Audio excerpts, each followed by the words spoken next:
about episode 4 of the Peripheral, y'all. So it starts out London 2775. I said, oh, Wolf actually isn't that old at all. Like, he's older, okay, but he's not that old. Okay, 2075, we're seeing green fog everywhere, dilapidated buildings, no people out walking around, okay? And we come upon Alita and Wes in like this little bus with these 2 other kids. Apparently, it just feels like all the adults died off, and really we just stuck with children.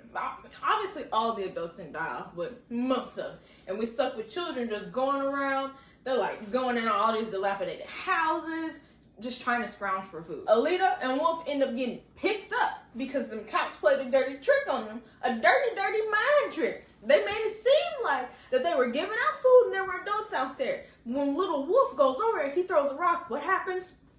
It all comes crumbling down because it was fake. It was fake. I said, oh, y'all just don't have no morals, okay?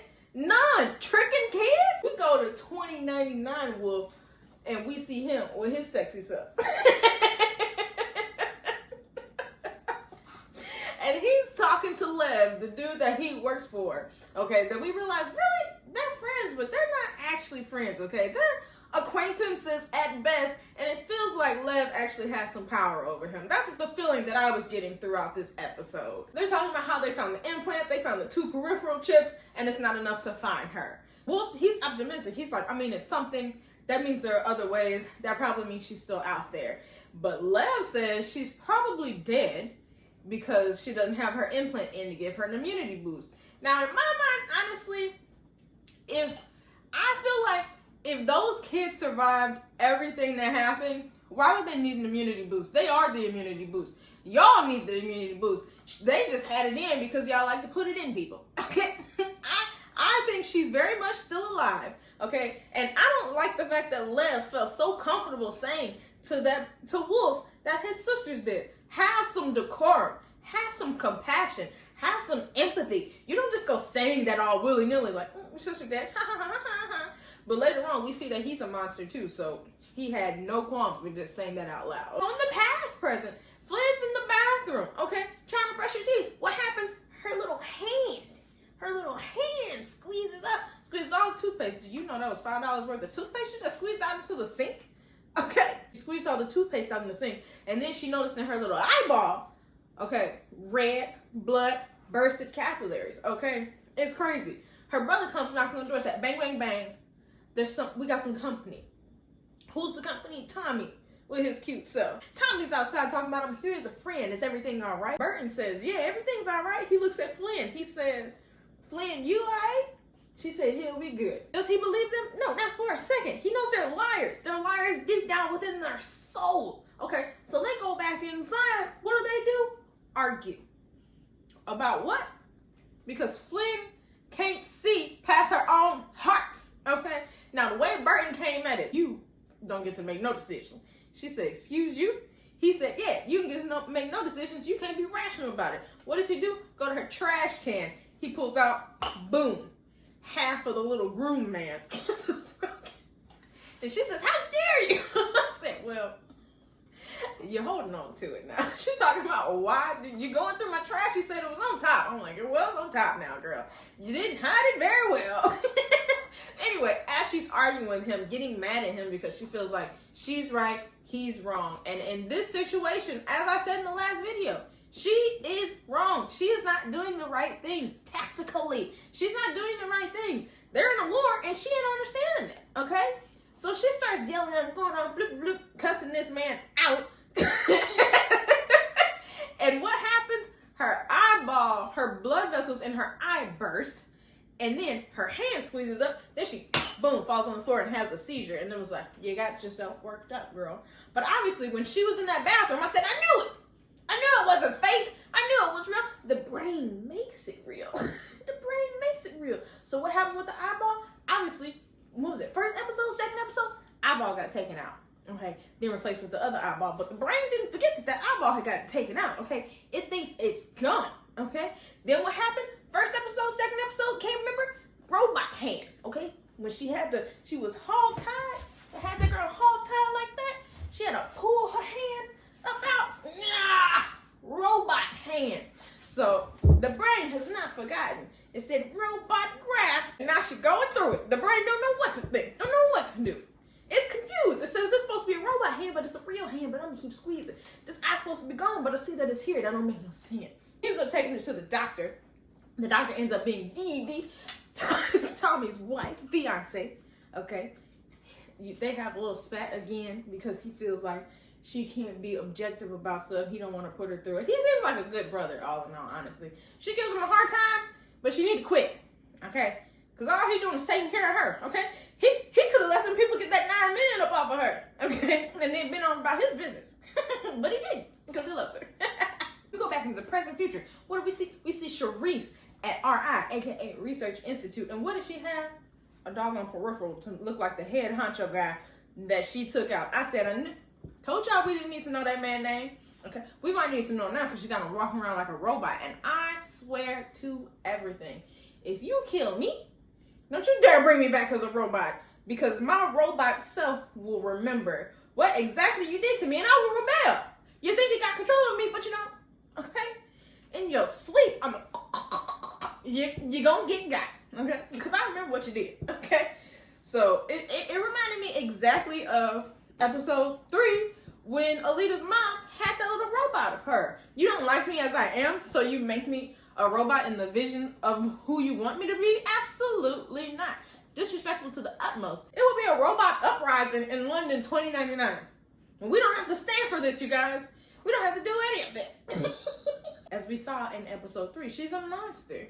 And we see how she's even more of a monster in this episode. She talks to her little robot guy and is like, hey, what did you find out? He's like, I found out this man's Wolf Netherton, Mr. Wolfie, okay? He's related to Alita West, brother-sister. He is connected to Lev Zubov. We go back to the present past and we see Flynne getting checked out by Dee. She basically just tells her that it wasn't a normal seizure, obviously. It's obvious because she's been wearing this little sim helmet, and tells her to stop using the helmet. But does she? No, because she does whatever she wants to do. And then Dee also asks for the contact information for the little headset people. Obviously, that's going to be impossible to get because they live in the future. Okay. Second of all, we can't give her anything because she's engaged to Tommy. And what did we say? Just like in episode 3, couples talk, couples don't keep secrets. Couples talk, couples don't keep secrets. She gonna find out exactly what's going on, and then he's gonna find out what's going on. And then it's gonna be a whole mess. It's gonna be a whole mess because Tommy not gonna be coming as a friend. He's gonna be coming as a cop. Okay. His body's all throughout that property. They can't handle that. So they start arguing. Okay, Vernon and his friends start arguing. Vernon's like, I want to go in. I'm going there. We're going to crush some heads, do all the things we need to do, get some answers. And Connor's like, well, I don't have a body, so I would like to go into the future with a body. So we see Wolf walking through the house in present future, or past and future present. Yeah, I said it right the first time.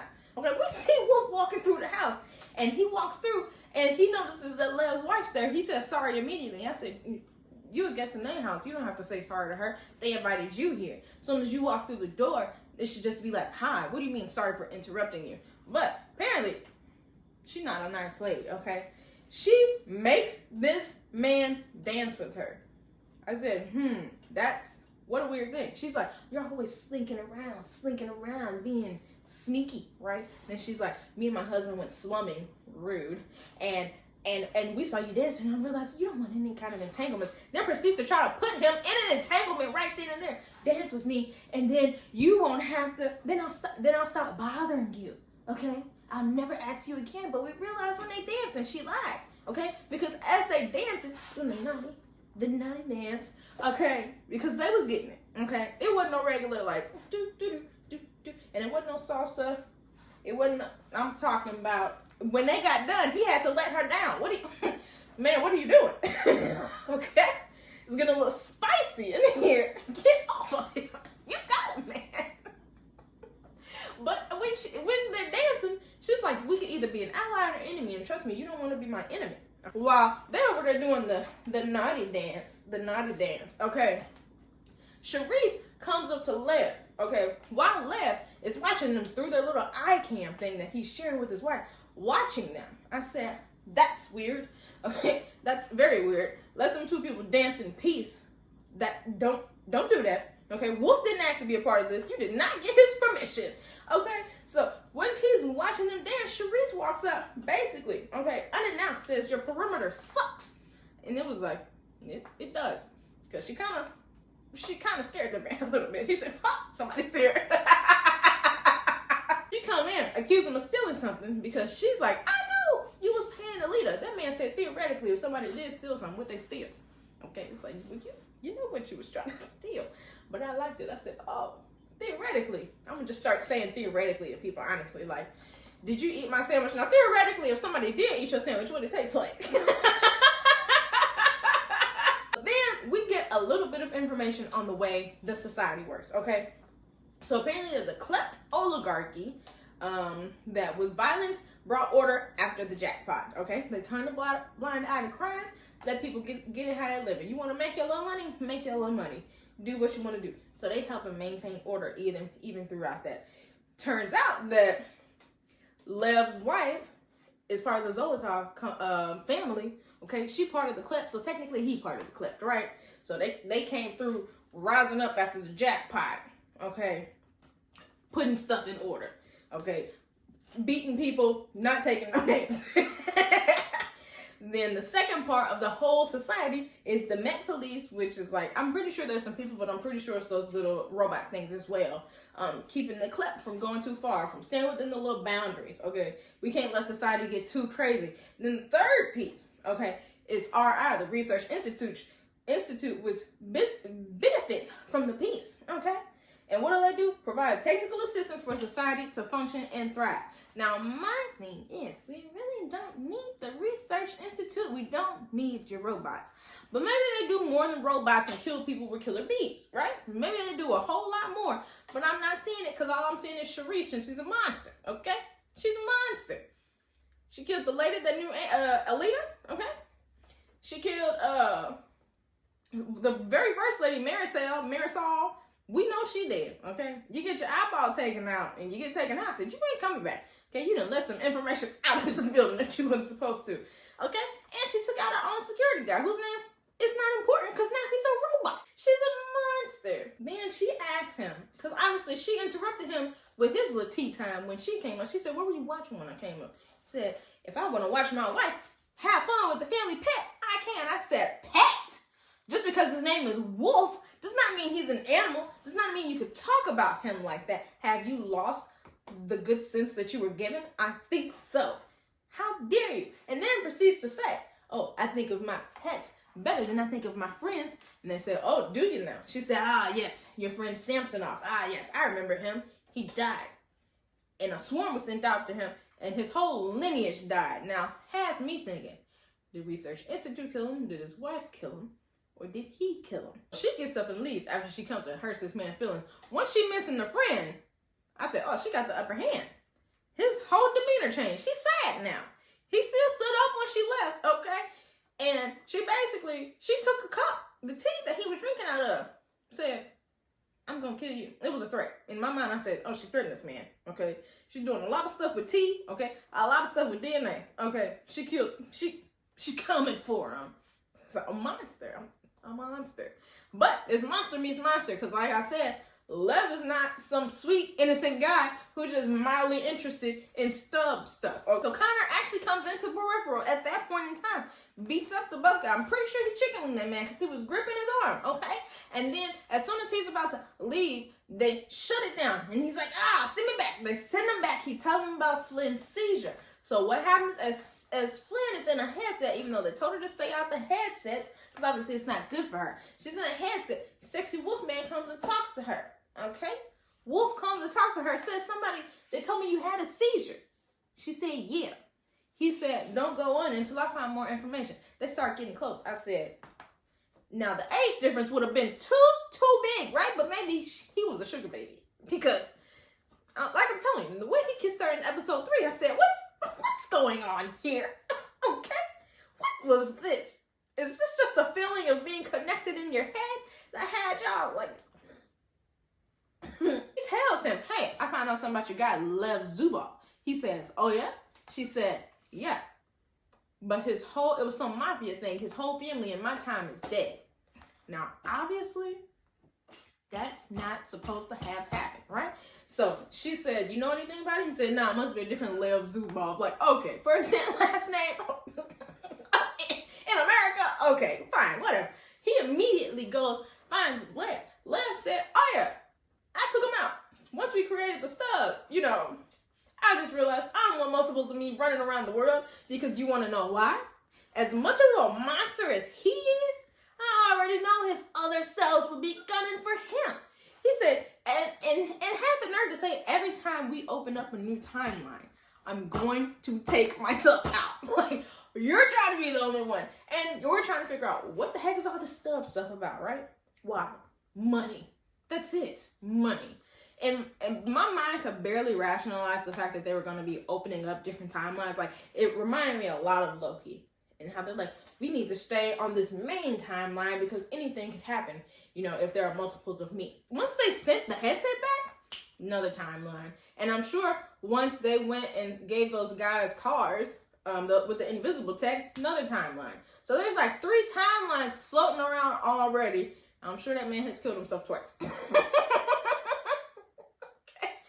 Obviously, Wolf was like, wow, that's crazy. You realize Lev is a monster and Wolf is not a monster. Flynne goes in there, again, even though they said, don't get on the headset. But she was like, we need to figure out what the heck is going on, okay, for real. Because they're only showing us what they want us to know, okay? So she go back in there. She said, what happened to all the people? And we learned the jackpot happened to all the people, which they mentioned a little bit. But it was like, okay, well, you can't just say jackpot because that makes it sound good when it wasn't, okay? It was good for the people that, like, profited off of it, but it wasn't. So we find out 2039, North American power grid was attacked, went out, month-long blackouts. Obviously, people are going to die from that, okay? So 7 years off from, you know, the past present. 2041, the blood plague happened, okay? Then after that, environmental catastrophe. There's droughts, there's storms, there's a lot of stuff. People dying, full population collapse, okay? Then the 4th thing that happened was an attack on a nuclear silo in Spring Creek, North Carolina, which is where she lives. Now, in your mind, you would think, oh, she must be dead. Now, in my mind, I'm like, she could have survived all 4 of those things, right? She could have survived the power grid. She could have survived the blood plague, you know, maybe she's just immune system on 1,000, okay? She could have survived all the other stuff. Even people dying, she could have survived it, okay? And then the silo attack in Spring Creek, obviously, she's like, oh, that's where I live. But it's like, no, maybe that's where you would have lived if your mom had stayed alive. But your mom died, so maybe you moved away, okay? Maybe you moved to Europe. Maybe you moved to London, huh? Maybe she moved to London. And that's how she became Wolf's sugar mama. Pretty sure, because he kissed her like he knew her. I'm stuck on the kiss, okay? The way they keep interacting, I said, y'all, either that, okay, right? Either that, or he knew, like, her granddaughter, which is like, that's gross. Kind of reminds me of that movie Blake Lively was in, and it's like, ew, gross, disgusting.